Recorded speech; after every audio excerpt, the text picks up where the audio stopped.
Il importe de préparer pleinement l'enfant à avoir une vie individuelle dans la société. Dans un esprit de paix, de dignité, de tolérance, de liberté, d'égalité et de solidarité.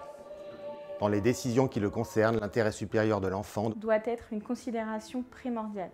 Les États parties s'engagent à assurer à l'enfant la protection et les soins nécessaires à son bien-être. Tout enfant a un droit inhérent à la vie.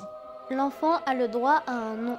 Le droit d'acquérir une nationalité et, dans la mesure du possible, le droit de connaître ses parents et d'être élevé par eux. L'enfant capable de discernement a le droit d'exprimer librement son opinion sur toute question l'intéressant. L'enfant a la possibilité d'être entendu dans toute procédure l'intéressant. L'enfant a le droit à la liberté d'expression.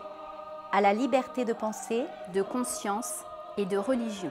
Les États parties prennent toutes les mesures pour protéger l'enfant contre toute forme de violence, d'atteinte ou de brutalité physique ou mentale. D'abandon ou de négligence, de mauvais traitements ou d'exploitation, y compris la violence sexuelle.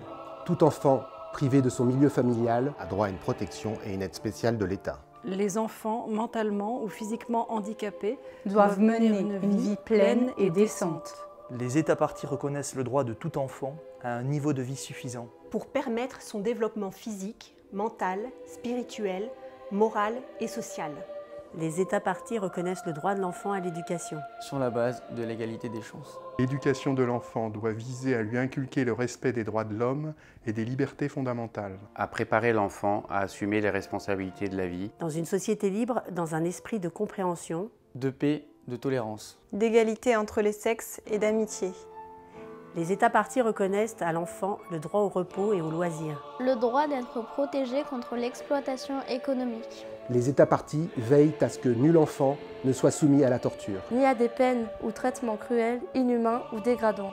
Les États parties veillent à ce que nul enfant ne soit privé de liberté de façon illégale ou arbitraire.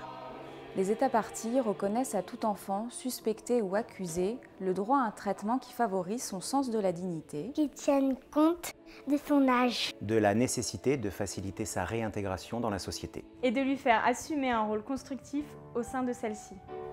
La Convention internationale des droits de l'enfant a 30 ans. 30 ans. 30 ans. 30 ans. Elle a 30 ans.